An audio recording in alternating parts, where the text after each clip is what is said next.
Queridos irmãos, queridas irmãs, benfeitores espirituais, companheiros espíritas, simpatizantes que nos acompanham pela internet, que Jesus nos envolva em sua paz.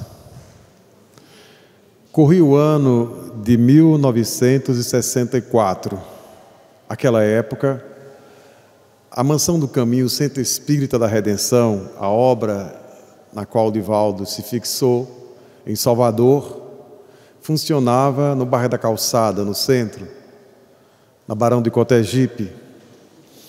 E como as instalações ficavam exatamente naquele perímetro urbano, Divaldo, junto com Nilson, com Dona Ziza, com Lígia e outros que participavam da Mansão do Caminho, promovia aos finais de semana passeios com as crianças adotadas por aquela obra social.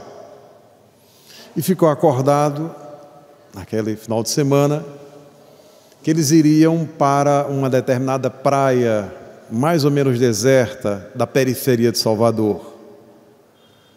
Uma praia ainda um tanto rústica, um tanto selvagem. Havia, para se ter uma ideia, 10.000 pés de coco naquela região. E um amigo rico, digamos assim, que frequentava a mansão, ofereceu graciosamente a chave da sua casa de praia para que Divaldo levasse as crianças, para que pudessem se divertir, se distrair, um ambiente natural, a beleza do mar, que é sempre um espetáculo, como descreve muito bem Leon Denis, em O Grande Enigma. E Divaldo assim o fez. Dispunham à época de uma Kombi, uma van da época. As crianças foram postas ali enturmadas e foram em direção à tal praia, o rio Jacuípe. Divaldo já conhecia aquela região, os passeios eram mais ou menos rotineiros, mas por alguma razão, naquele dia, ele ficou na expressão nordestina areado, confuso, perdido, desorientado. Naquela época não tinha o Waze, esses aplicativos todos que dão um senso de orientação, provando o quanto nós estamos desorientados, porque hoje todo mundo se baseia por essa orientação de satélite. Então, Divaldo ali um tanto atarantado, desorientado, com a Kombi, cheio de crianças. Imagina uma Kombi com muitas crianças, a coisa vai ficando mais calorosa, mais complicada. E era preciso encontrar a tal casa de praia daquele homem, para que as crianças pudessem passar o final de semana. E não encontrava a tal casa, a tal propriedade. Então Divaldo, ali confuso, percebeu que mais adiante, em determinado trecho já da praia, havia uma venda. Foram até a venda, ele parou o automóvel e perguntou lá ao rapaz: o senhor sabe onde fica o rio Jacuípe, a propriedade tal? Ah, sei muito bem. O senhor vai nessa direção e com certeza vai encontrar o rio Jacuípe e vai chegar a essa casa de praia que é bem conhecida. Lá é uma maravilha, um coqueiral sem fim, porque eram 10.000 pés de coco, A gente já não tem mais essa noção, porque as nossas praias já estão completamente urbanizadas, O oceano, às vezes, vai perdendo, das edificações que são lançadas cada vez mais à beira-mar, Mas aí estava Divaldo, e o Senhor dizia aquilo com muita convicção, e Divaldo resistia, porque ele parecia, não, pelo que eu lembre, essa propriedade, para onde já fui muitas vezes, fica na direção oposta. Mas aquele senhor dizia com tanta propriedade, com tanta convicção, que disse: olha, o homem é da região, quem sou eu? E lá vai Divaldo com a Kombi, com a porção de crianças, na direção que o homem indicava. Vamos chegar no tal rio Jacuípe. E não chegava ao tal rio, quando depois de mais de 20 quilômetros rodados, eis que ele divisa a praia, já está à beira-mar, ali há uma estrada vicinal, e percebe que uma mulher caminha um tanto desorientada contra o oceano. E um espírito gritou expressamente para Divaldo: pare o automóvel, pare a Kombi, corra atrás daquela mulher, ela está querendo se matar.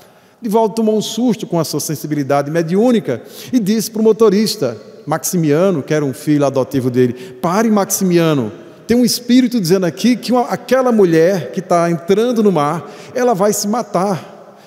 E as pessoas acharam aquela coisa surreal, mas Divaldo era o médium já, com aquele conhecimento todo. Vamos respeitar Divaldo. Parou-se o carro, Divaldo sai imediatamente, corre em direção à praia, uma coisa tão mecânica que o próprio Divaldo não sabe nadar.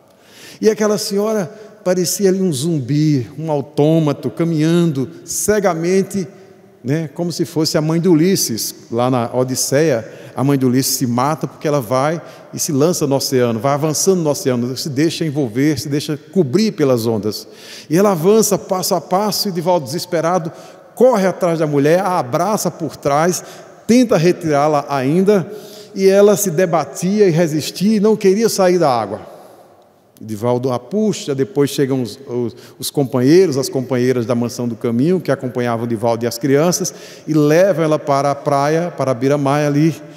Ela, com muita dificuldade, aceita aquela ajuda e vai até a sua casa, que ficava a 200 metros da praia.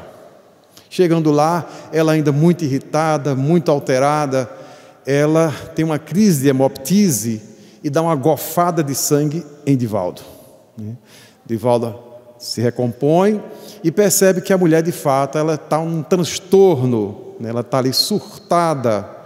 E ela se debatia porque ela disse expressamente: eu preciso me matar, eu tenho que me matar.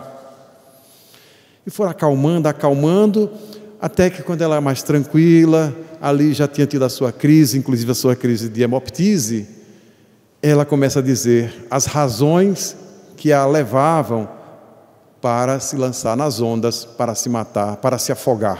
Ela não sabia nadar. Mas por que a senhora insiste nessa disposição? Por que a senhora teima em querer ir para a beira-mar, recusa a nossa ajuda?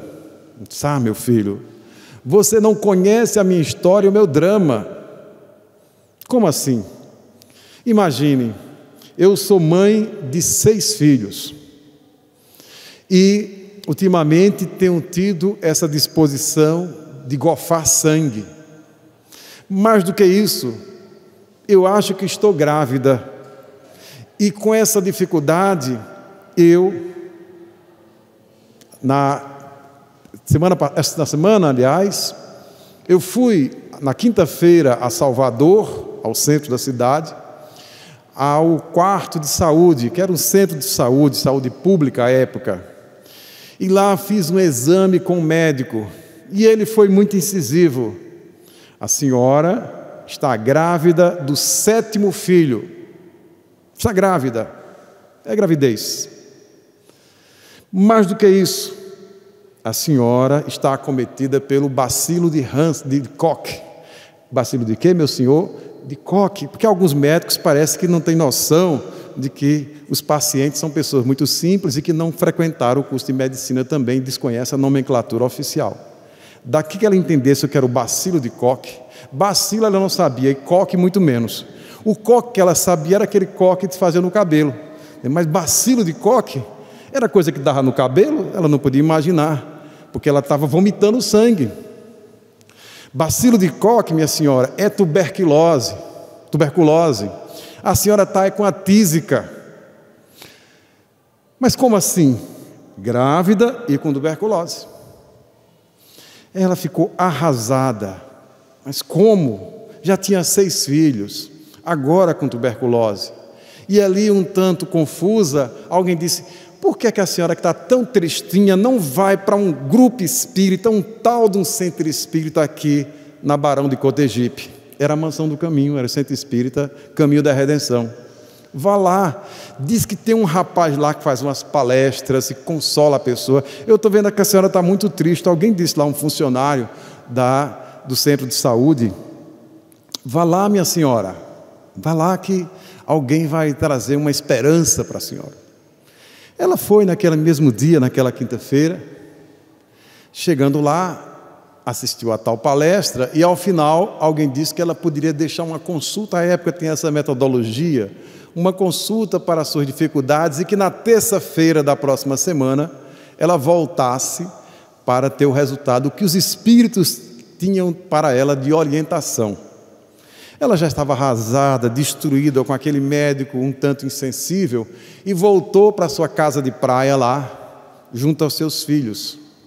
Mas naquele sábado em que Divaldo a encontrou tentando se afogar, aconteceu exatamente um episódio que foi determinante para ela procurar aquilo que se chama a gota d'água, como na peça Gota d'Água de Paulo Pontes e Chico Buarque. A gota d'água, deixe em paz meu coração, que ele é um pote até aqui de mágoas, e qualquer desatenção, faça não, pode ser a gota d'água. Então foi a gota d'água, porque quando ela viu aquela filharada, 6 crianças, grávida de um 7º, agora com tuberculose, chega um ex-companheiro, um marido que a tinha abandonado, e simplesmente lhe dá uma surra daquelas que ela ficou completamente machucada, até na ossatura. Aquele homem bêbado chega, que não assumia as crianças, não assumia o casamento, não assumia a família, alteradíssimo, simplesmente perturbado, dá uma surra naquela mulher.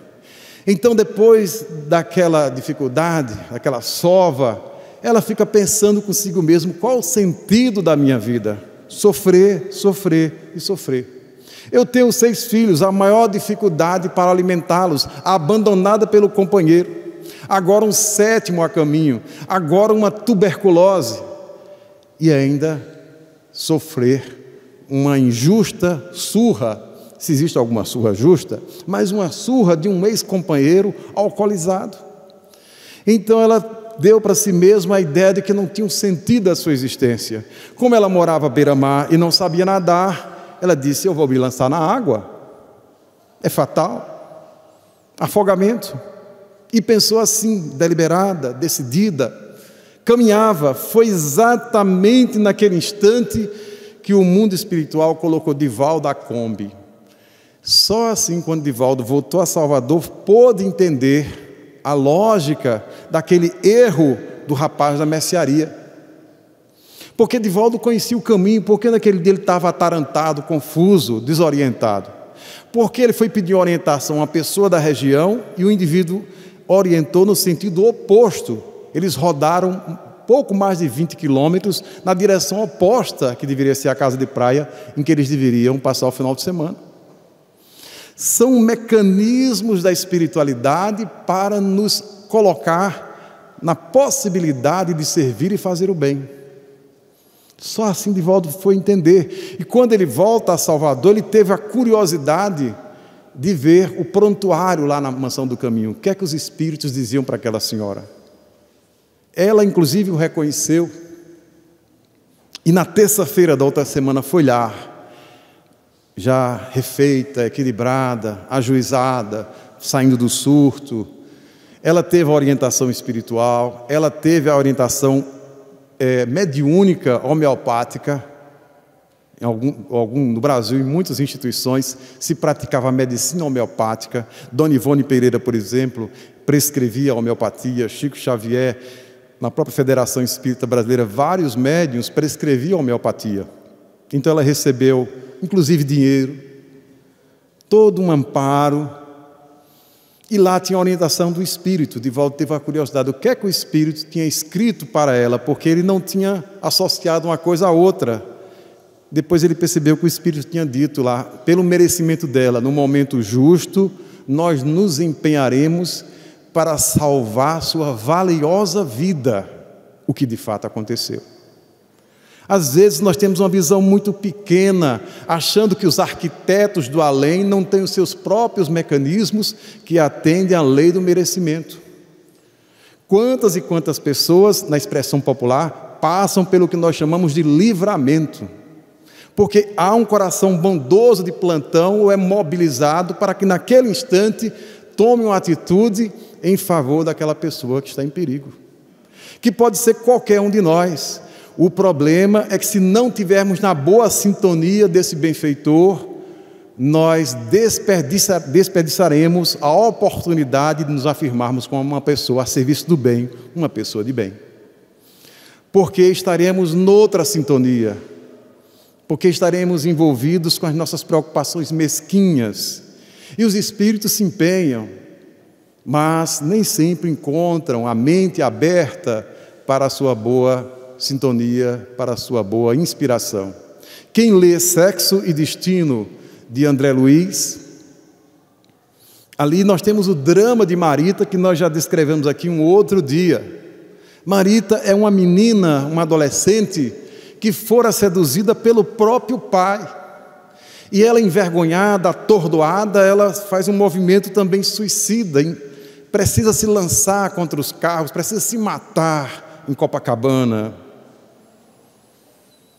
Antes, os espíritos percebem que o pai, sem o saber, maliciosamente induzido por entidades perversas, está planejando uma espécie de encontro num motel da época com a própria filha. Ela trabalha num escritório e os espíritos sabem que naquele dia ela pensa que vai se encontrar com o namorado, porque o pai faz uma imitação e se passa pelo namorado dela, manda bilhetes, telefona, ela acha que está conversando com um namorado, na verdade é o próprio pai dela que desejava seduzi-la. Então os espíritos percebiam a gravidade do problema, era preciso fazer uma intervenção no sentido de impedir aquele encontro daquele homem com a sua própria filha. Mas ela trabalhava no escritório. Os espíritos pensaram com toda a lógica, muito simples. Nós vamos chegar perto do chefe dela, aquele escritório de contabilidade, e provocar um serão. Não vai haver o tal encontro, até que a gente tome uma outra providência e que se evite este mal. Então chega próximo ao chefe da moça, do chefe de Marita, e começa a soprar para a mente daquele homem. Os seres invisíveis começam a dizer: hoje é preciso que essa moça faça serão. Ela não pode sair no horário rotineiro. E os espíritos começam a mostrar que de fato há uma demanda de trabalho que justificaria o tal serão. Mas o chefe é uma pessoa que não é acostumado sequer a fazer prece. O chefe dela parece aquele personagem do Pequeno Príncipe, aquele homem que passa o dia calculando, contando as estrelas, e esquece da própria beleza de contemplar as estrelas. Porque tem esses malucos, tem gente que fica, não é nem astrônomo, ou renuncia à possibilidade de ser poeta, de reverenciar a beleza da grandeza da criação, e ao invés de contemplar as estrelas como propõe Bilac, fica contando, ou descontando, porque está tão preocupado com a cultura do desconto, já vai dando desconto nas estrelas. Mas enfim, ali estava o chefe dela. Não, se essa moça fizesse serão, eu haverei de pagar tanto a mais, o adicional noturno, e começa aquela lógica própria da legislação trabalhista. Ele diz para si mesmo que vai ter um prejuízo, mas a voz é forte, insiste, é preciso que ela faça serão. E o chefe diz: mas que coisa absurda, eu não vou ter prejuízo não. Ele começa sempre com a lógica mundana. Resultado, a primeira tentativa dos espíritos é inócua, porque a moça de fato não consegue o tal serão. E o encontro acontece por negligência, por recusa, por omissão, por falta de sensibilidade espiritual do seu chefe, da sua seção de contabilidade. Isso parece coisa da literatura, mas pode se dar com qualquer um de nós, porque os benfeitores estão aí nos conclamando à tarefa do bem. Às vezes é um movimento muito sutil, em socorro de outrem ou de nós mesmos. Quem não leu, por exemplo, Nas Fronteiras da Loucura, do espírito Manuel Filomeno de Miranda, e lá nós temos o drama de Noemi. Noemi, ela está casada e sofre um drama que ela própria desconhece, porque o seu esposo está tendo um caso amoroso sexual com sua mãe. Pense numa complicação das maiores. Aí o espírito inimigo de Noemi deseja induzi-la ao suicídio, ao desespero, o que é que ele faz? Naquele dia de carnaval, porque no carnaval do Rio de Janeiro, o carnaval de um modo geral, o carnaval mundano, Dr. Bezerra de Menezes e Manuel Filomeno Miranda descreve nessa obra Nas Fronteiras da Loucura, psicografada por Divaldo Pereira Franco. No carnaval nós temos um verdadeiro assalto espiritual generalizado. São falanges e mais falanges de espíritos que descem à terra e dominam momentaneamente grande parte da população, de modo que se cria uma dificuldade para os espíritos do bem operarem. Nas Fronteiras da Loucura, o livro que citamos, lá fala os esforços de Dr. Bezerra de Menezes e sua falange para tentar salvar algumas pessoas das armadilhas, das ciladas bem urdidas que os espíritos montam e normalmente realizam os maus espíritos durante o carnaval. Aviso aos navegantes. Felizmente, Campina Grande tem um carnaval da paz, para quem é da paz. Mas, enfim, estava lá Noemi estava em casa com seu esposo e sua mãe. Então o Espírito sopra uma coisa: Noemi precisa sair, e ela sai de casa. A mãe fica a sós com o esposo dela. E aí surge ali um clima amoroso, sexual. Noemi sai, e ali há uma intimidade entre a mãe dela e seu próprio esposo. E o mesmo Espírito que estimula a mãe e o esposo àquela trama, faz com que Noemi, no meio do caminho, lembre-se que se esqueceu de algo. Ela volta para casa, mas aquela volta estava tramada, estava arquitetada. Era a ideia de Noemi encontrar um flagrante insuportável, o que de fato acontece. Quando ela abre a porta, vê a própria mãe no sofá com o esposo. Imagine a cena surreal. Ela não suporta, vai ao banheiro e corta os próprios pulsos. E na sequência lá se vê o esforço do Dr. Bezerra de Menezes e até o Hospital Souza Aguiar, no Rio de Janeiro, para tentar salvar Noemi, porque ela está ali sob o domínio da entidade infeliz que deseja a sua morte por suicídio. Só para termos uma ideia, são deslizes, mas por outro lado, nós podemos perfeitamente imaginar, por analogia, quantas possibilidades os espíritos bondosos organizam, apostando, acreditando nas pessoas de coração bondoso. O homem e a mulher de bem na expressão evangélica. Então, ali está. Porque Allan Kardec vai anotar dos espíritos, à altura da questão 918 do Livro dos Espíritos, aquilo que vai ser o texto O Homem de Bem. É um texto em que os espíritos enumeram para ele, ou melhor, ele mesmo escreve em comentário à resposta, descrevendo minuciosamente várias condutas, vários comportamentos que uma pessoa que é classificada como homem de bem, que é uma expressão francesa da época, l'homme de bien, que hoje é pessoa de bem. Pessoa de bem porque nós aprendemos também o Livro dos Espíritos, na lei natural, o bem é tudo que está de acordo com a lei de Deus, o mal é o contrário. É simples. Nós estamos vivendo hoje, filosoficamente, na chamada fase de um relativismo moral. Mas o bem é aquilo que está de acordo com a lei de Deus. Quando nós vivemos a lei de Deus, há um bem-estar profundo, porque estamos completamente alinhados com essa mesma lei que está esculpida na nossa consciência. Questão 621 do Livro dos Espíritos. Onde está escrita a lei de Deus? Na consciência. Ninguém pode alegar ignorância, porque essa lei já está dentro de nós. A função das religiões, das filosofias, é no sentido de explicitar, de relembrar essa lei que nós já temos conhecimento dela. É exatamente isso. O homem de bem é aquele que admite, isto é a lei de Deus, e não compete eu tomar uma postura revolucionária, revoltosa, e dizer que não vou vivenciá-la, aplicá-la, reconhecê-la. Pelo contrário, é a lei de Deus, eu vou aceitá-la, eu vou conhecê-la, eu vou vivenciá-la. E assim o indivíduo vive a lei de Deus.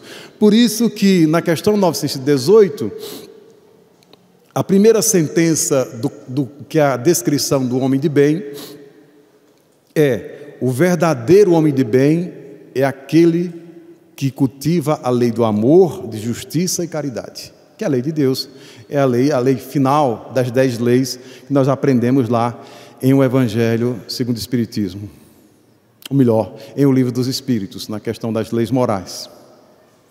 Então, nós precisamos, de algum modo, ter essa disposição. E os benefícios que, quando nós estamos vivendo de acordo com a lei de Deus, são inúmeros. Esse bem-estar espiritual. O contrário se dá também. O desconforto, o mal-estar que toma conta, a gente se angustia e não sabe a matriz da angústia. Muitas vezes, é esse descolamento, é esse distanciamento da lei de Deus. Que alegrias deve sentir aqueles que têm a plena consciência da lei de Deus e que a cada instante das suas existências é um momento de dedicação a essa mesma lei. Corria o ano de 1900 e em um determinado dia está lá deitado no mundo espiritual de forma muito serena, ninguém menos que o apóstolo do Espiritismo no Brasil, Dr. Bezerra de Menezes, o médico dos pobres. Aquilo que André Luiz não fez quando encarnado, Dr. Bezerra fez muitas vezes, atendeu aos desvalidos, naquele tempo em que nós não tínhamos nenhum SUS, não existia nenhum anteparo para a saúde pública. Então, o pobre, quando precisava de médico, era na base do favor mesmo. O médico, a medicina é para os aquinhoados, os que podiam pagar. Mas ali estava o Dr. Bezerra de Menezes, sereno, repousando, até que chega Celina. Celina é a secretária de Maria de Nazaré, porque Maria tem um tal grau de elevação que entre ela e nós, essa comunicação, essa dinâmica, essa relação se dá pela sua secretária Celina. E Celina chega suavemente ao lado de Bezerra, diz: Bezerra, a mãe do Senhor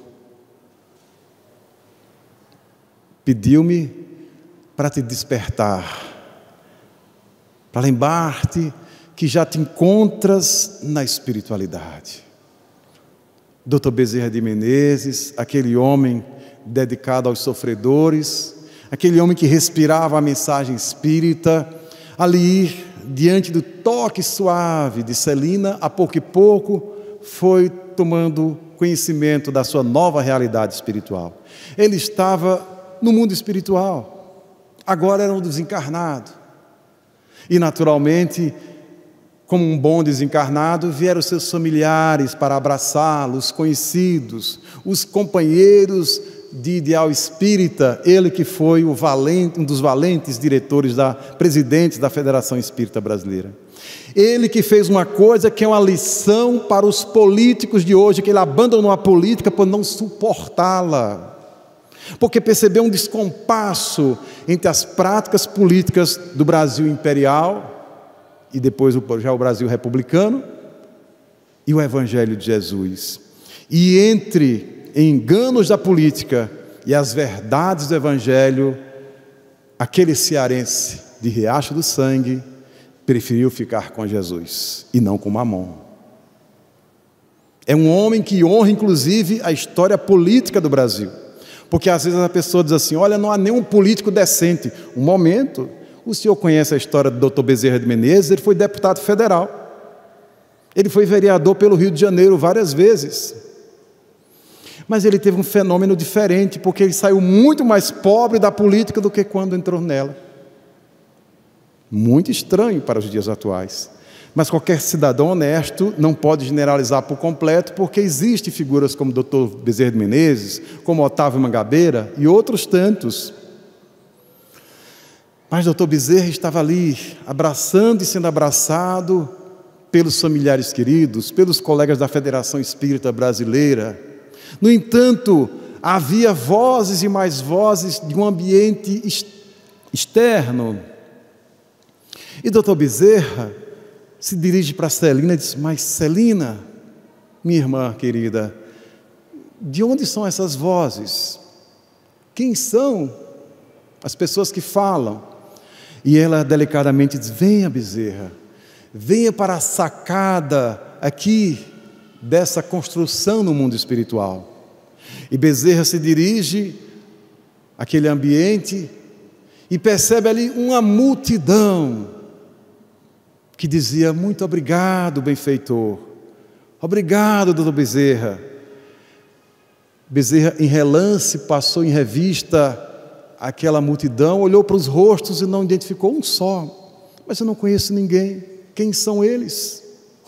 Ah, Bezerra, essas pessoas que compõem essa multidão são as pessoas a quem você ajudou quando estava encarnado, a quem você fez a caridade, a quem você soube amar, a quem você ensinou perdão. São elas que agora vêm te agradecer de coração pleno. Porque Dr. Bezerra, esse sim, que leu o Livro dos Espíritos, ainda no bonde, e quando leu teve aquela impressão que aquele texto não lhe era desconhecido, ele era um texto íntimo. Então,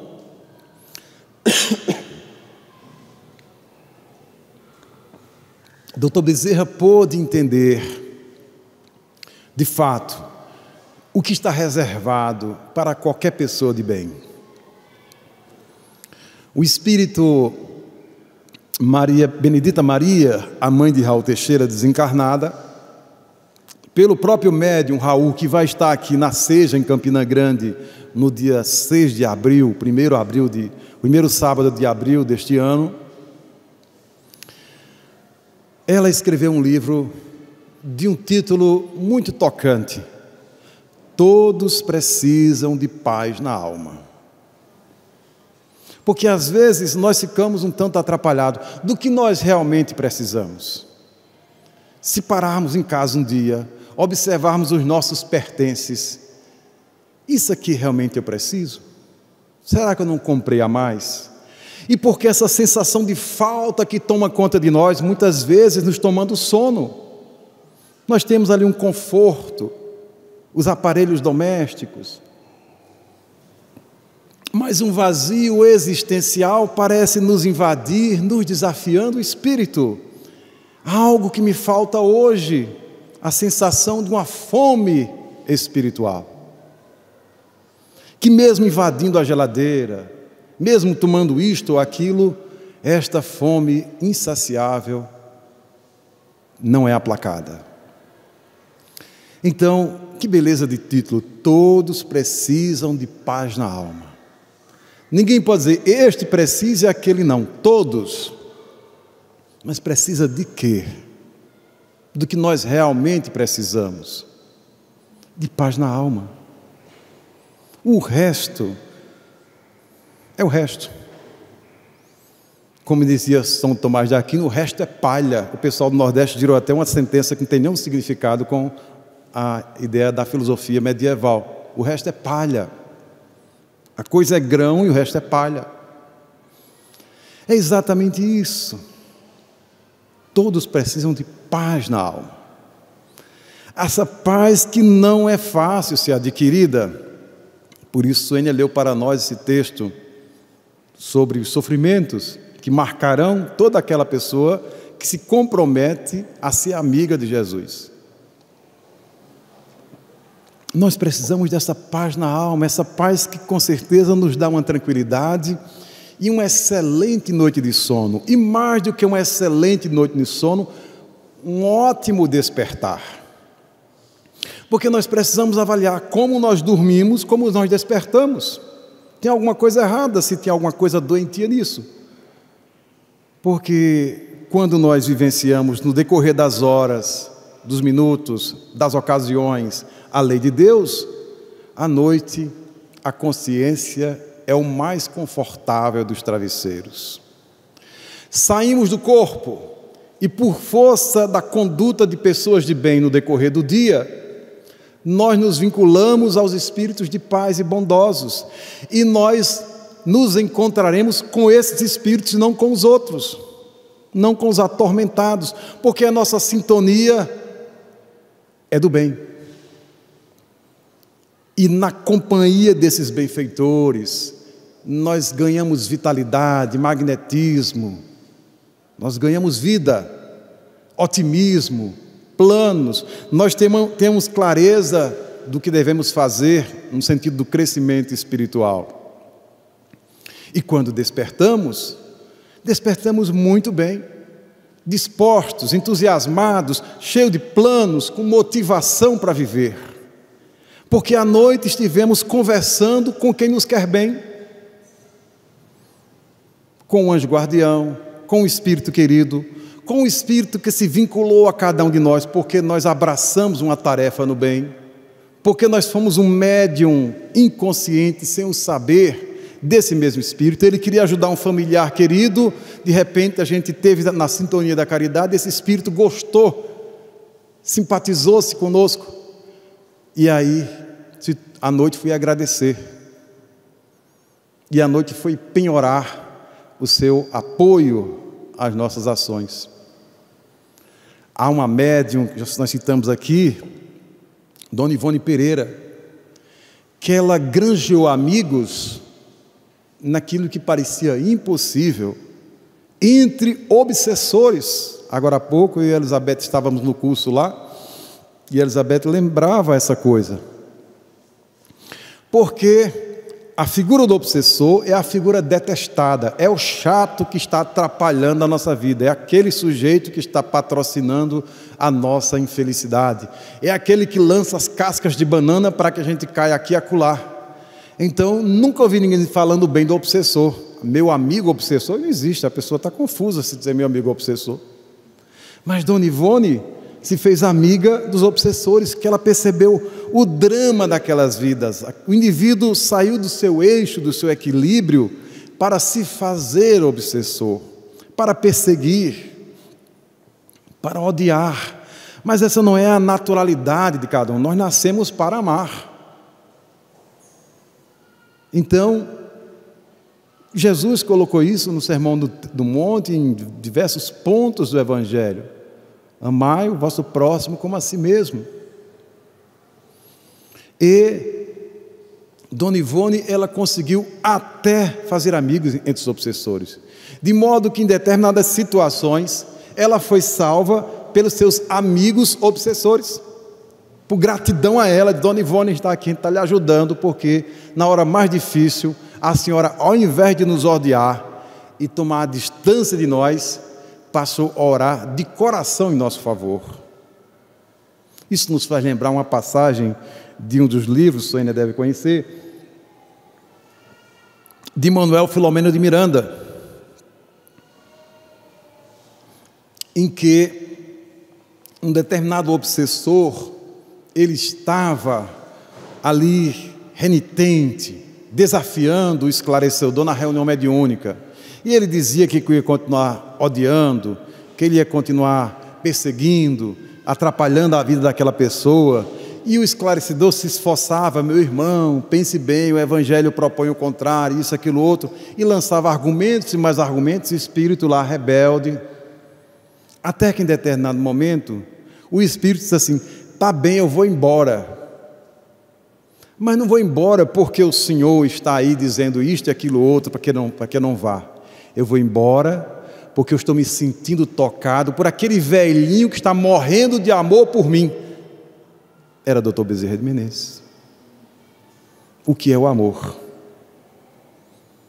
Então, para termos uma ideia dessa possibilidade, Ivone não desperdiçou a possibilidade de fazer o bem até essas pessoas que são ditas como desqualificadas, são as criminosas do mundo espiritual, as pessoas criminosas. Os obsessores tomam para si essa figura caída, porque, de algum modo, é a própria vivência da parábola do bom samaritano. Um homem caído na estrada, alguém pode dizer assim, mas pode ser um obsessor, e obsessor eu não ajudo, eu tenho um ponto de corte, eu só ajudo quem merece, e o obsessor não merece. Alguém pode estabelecer isso. A minha caridade tem um limite. Mas a parábola não recomenda isso, a parábola não tem limite, diz que um homem está caído na estrada. Se aquele homem que está caído na estrada era um criminoso, ele está caído, e como caído, ele precisa do socorro, e se alguém pode se habilitar a socorrê-lo, que o faça. Ninguém pode dizer, mas peraí, quem é? É do meu grupo? É do partido da obsessão? Se for, então, nós temos que averiguar sempre se estamos vivendo esse texto lá da questão 918 do Livro dos Espíritos, o Homem de Bem. Esse texto é de tal magnitude que Allan Kardec o extrai do Livro dos Espíritos e o amplia, colocando mais comportamentos, mais detalhes, mais condutas do chamado homem de bem ou da pessoa de bem, e o insere no capítulo 17 do Evangelho segundo o Espiritismo, sede perfeitos. Eu sou bom, mas se continuar bom, já não está bom. Tem que ser melhor, é a lei da evolução, é a lei do progresso. Eu sou 10, tem que ficar 10,1 pelo menos, se continuar 10, tem que progredir. É exatamente sede perfeitos, a sentença de Jesus, sede perfeitos, como perfeito é o vosso Pai Celestial, que Allan Kardec analisa, e mais adiante ele nos desafia, o codificador, porque é nesse capítulo que ele coloca o homem de bem, e a sequência, o próximo texto é os bons espíritas, no qual, nesse texto ele vai fazer um encerramento, um arredondamento, assim, um verdadeiro espírita é aquele que se esforça para vencer suas más tendências, é aquele que se reconhece pela sua transformação moral, pelos seus esforços para vencer suas más tendências. Então, como qualquer espírita, nós temos as contradições, as dificuldades, os desafios remanescentes de vidas anteriores ou não tratadas adequadamente na atual existência. A gente pode se vitimizar, eu nasci assim, eu me compliquei, já vim de outra vida assim, não vai ser fácil reverter. Ou a gente tem que assumir essas más tendências, porque uma tendência má, ela é adquirida pela repetição. A gente faz uma coisa errada 500 mil vezes, aí já fica no piloto automático. Então é preciso que a gente tenha consciência dessa má tendência e veja que a mensagem espírita é a resposta perfeita para tratar dessa mesma má tendência. E aí, com muita vigilância, com muita dedicação, a gente começa a fazer esse crochê dentro da própria alma, esse refazimento interno, no mundo íntimo, a reforma íntima, chamada reforma íntima. Então, por isso que Allan Kardec transcreve esse texto, o homem de bem, e o coloca no capítulo 17. E quando ele começa o texto, os bons espíritas, ele diz assim, bem compreendido, mas sobretudo bem sentido, o Espiritismo leva ao resultado desses comportamentos previstos na mensagem anterior. Observemos que o codificador, ele coloca uma nuance, ele tem a perspicácia de perceber uma coisa, bem compreendido, mas sobretudo bem sentido. Eu estou compreendendo bem a doutrina espírita, ótimo, é um nível, mas mais do que ser compreendido, mais do que ser um procedimento intelectual, o Espiritismo precisa ser sentido. Eu lembro que há muitos anos, Raul Teixeira fez uma palestra e fez um paralelo com coisas da medicina. Raul é uma pessoa muito culta, e ele dizia assim, o Evangelho, mais ou menos assim, eu não vou ser tão fiel porque faz bastante tempo, ele dizia assim, o Evangelho, ele precisa ser metabolizado e catabolizado. Tem gente que come Evangelho, devora páginas e páginas, metaboliza, mas não vira musculatura. tem que ser metabolizado e catabolizado. O pessoal que entende de academia deve entender o que Raul disse aí, o pessoal da medicina, né? É preciso uma nota de rodapé para explicar essa coisa. Mas é exatamente isso. O indivíduo tem que ficar uma espécie de Hércules do Evangelho, firme a musculatura, né? E não aquela figura meio franzina. Porque o Evangelho nos dá essa robustez da alma. É um outro texto muito bonito nessa direção, que o Espírito André Luiz escreve para o Valdo Vieira, que está na obra Estude Viva. Estude Viva. E ele vai dizer que os esportes da alma, vai dizer mais ou menos isso. A alma pode praticar certos esportes morais, que exigem muita coragem. Então, ali está o homem de bem, a pessoa de bem. E quando a gente lê esse texto, precisa ter uma dedicação, uma atenção especial. Eu preciso me perguntar: será que eu estou vivenciando esses pontos previstos por Allan Kardec, que de algum modo caracterizam o chamado bom espírita? Um detalhe interessante, que a mãe de Raul Teixeira Espírito, Dona Benedita Maria, ela logo no primeiro parágrafo dessa mensagem sobre a pessoa de bem, ela faz uma indagação que pode nos desconfortar um pouco. Ela faz a gente se perguntar: estaremos aproveitando os recursos evolutivos que Deus nos oferece? Diariamente são lançados em nosso favor oportunidades, pessoas, situações, trabalhos, desafios, que são convites da vida, que, se a gente entender bem, é exatamente a possibilidade de uma dádiva de Deus, de uma oportunidade de crescimento. E aí nós temos pelo menos duas posturas, segundo a autora espiritual. Uma postura de aproveitamento. Os dias estão se passando, as semanas estão avançando uma após a outra, os anos estão se seguindo um ao outro, e eu estou sentindo que eu estou ficando melhor. Ou o contrário, eu tenho aquela sensação que eu estou desperdiçando os dias. Um tesouro, porque Jesus vai dizer exatamente isso: buscai primeiramente o reino dos céus, e tudo mais vos será dado por acréscimo. Ele vai dizer que o reino dos céus é semelhante a um tesouro oculto num terreno. E o homem que descobre esse tesouro vende tudo o que tem para comprar o tal terreno e ficar com o tal tesouro. Quando Jesus lança essa imagem, esse machado, essa parábola, com certeza as pessoas ficaram assim: esse Messias, esse rabino sabe o que fala. Porque era do imaginário popular, é à disposição de todos nós, a tal busca do tesouro, o mapa do tesouro. Daí porque até hoje tanta gente joga na loteria, é a busca do tesouro. Mas o tesouro a que Jesus se refere, não é esse tesouro fácil, que pode até nos complicar, e normalmente complica. É um tesouro que ele chama do reino dos céus, que está dentro da nossa própria alma. Existe um poeta e místico da sabedoria sufi, Rumi, e ele diz assim: mas que coisa interessante, há pessoas que saem por aí com um balde, quando o poço está dentro delas. Há pessoas que saem pelas aldeias num cavalo, no seu próprio cavalo, perguntando: vocês viram o meu cavalo? Está dentro delas.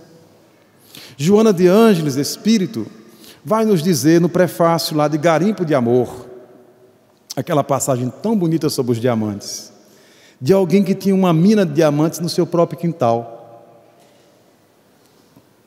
Assim é a nossa alma, os tesouros da nossa alma.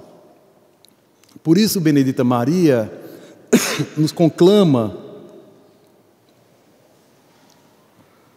a aproveitarmos as possibilidades evolutivas.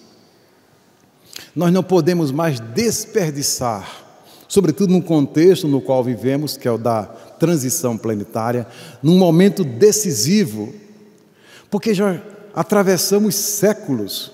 O Evangelho não é para nós uma letra desconhecida. Nós já lemos o Evangelho em várias línguas, grego, latim, italiano, francês, inglês. Se fizer uma regressão de memória, alguém vai começar a falar o Evangelho até em latim aí. Já isso é conhecido, está lá dentro nos refolhos da memória. Mas é preciso ver que a gente vai sentir exatamente isso na aplicação. Aquelas pessoas que nós conhecemos e que elas com muita facilidade são generosas, são amorosas, não são rancorosas. Elas têm um mapa interno da vivência do Evangelho. Elas sentem o Evangelho e as situações vão sendo lançadas e elas vão se conduzindo em cada uma delas, aplicando o Evangelho com um grau de certeza muito grande, um grau de acerto muito grande. E parece que elas aplicam o versículo certo. Esse é o versículo que dá certo com aquela passagem. A pessoa simplesmente aplica. Não é aquela pessoa que parece que está consultando, um momento, eu vou procurar o código, né? O filósofo Nietzsche, no seu Zaratustra, ele vai dizer que existe um homem que carrega a civilização como se fosse um camelo.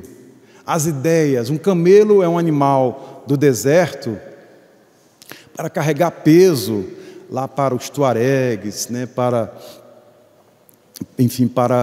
os peregrineiros, né? Para os caravaneiros. O camelo é um animal de carga.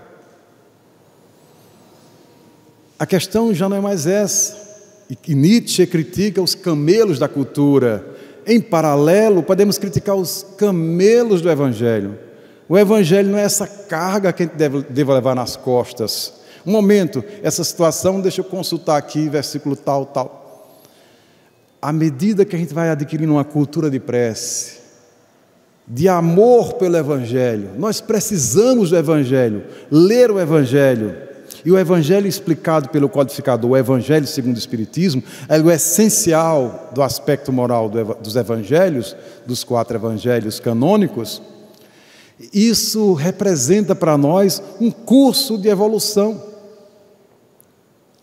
E a generosidade, a misericórdia divina é tamanha que nós espíritas brasileiros ainda recebemos o material importado das altas esferas, que é a coleção do Espírito Emmanuel, Fonte Viva, Caminho, Verdade e Vida. Aí você tem Vinha de Luz, Pão Nosso, Ceifa de Luz.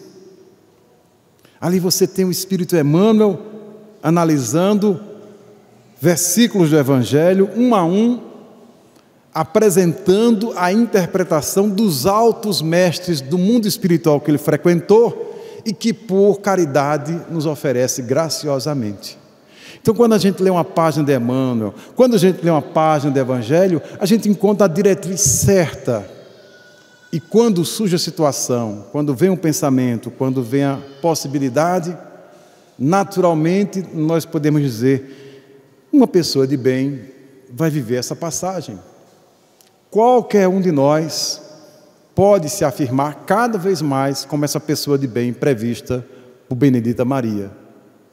Fica o nosso convite para que a gente possa, com reverência, retomar a leitura dos Evangelhos, ouvir com humildade e com muita atenção aos espíritos amigos.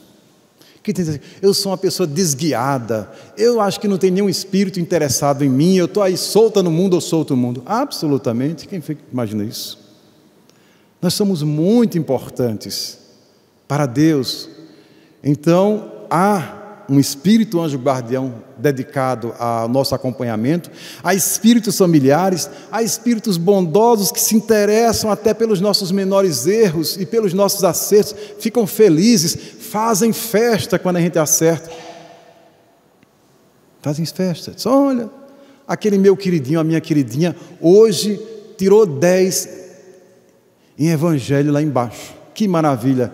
Aí a pessoa sai do corpo, se engraçado, ontem eu sonhei que estava numa festa, não sei o quê. É a festa do evangelho. O espírito amigo abraça, né, faz tudo, está ali celebrando, porque é semelhante àquela parábola da mulher que perdeu um dracma. E essa mulher, depois de muito procurar, um dracma era uma moeda desprezível, a menor das moedas gregas da época, naquele tempo da cultura romana, Jesus. E o Evangelho de Lucas diz que essa mulher, quando achou esse dracma, ela convidou as amigas, as vizinhas e fez uma grande festa. Disse, mas que mulher louca! Ela gastou muito mais na festa por ter achado o dracma, mas é a alegria de celebrar. Imagina uma pessoa que vem errando há muitas existências e nesta vida, ela ao invés de tropeçar e continuar tropeçando, diz, hoje eu acertei. Que maravilha, que felicidade. A gente vai entender melhor exatamente isso quando estuda as vidas de Ivone Pereira. Ela vem ali se complicando nos amores, nas paixões. Aí nessa vida ela se afirma como médio, como amiga dos sofredores, até dos obsessores, como dizia. Então ela acerta plenamente. Qual deve ser a alegria do pai dela espiritual, Charles, Dr. Bezerra de Menezes, Leon Tolstói e dos espíritos que a protegem. Fica o nosso convite, que todos nós possamos conhecer melhor esse trabalho. Todos precisam de paz, de Benedita Maria, e esse viés que ela propõe, uma releitura de Allan Kardec, da questão 918 de Luz dos Espíritos. Que Jesus nos ampare, hoje e sempre.